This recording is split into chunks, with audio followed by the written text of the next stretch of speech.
Hi, I'm Cindy. I've been a volunteer at this museum for about 10 years. I first came to the museum when it opened up in 1988 as a tourist.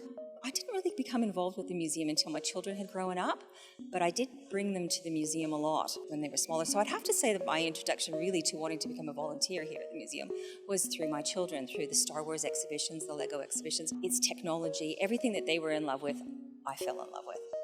So when they grew up, I was able to have a bit more time on my hands, and I came to volunteer here, which was great.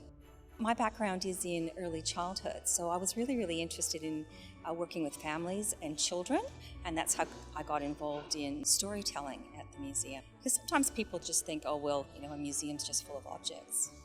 But the fascinating thing about the objects is that they all have stories behind them.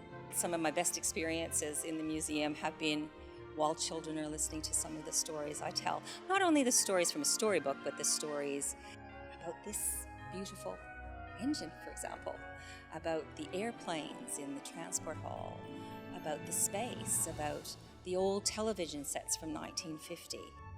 One of my favorite things is watching children's faces when they discover the stories behind the objects.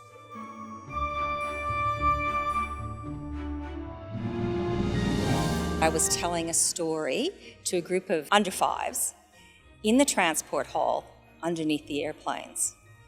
And we were talking about the Valerio airplane, and it was actually in the book.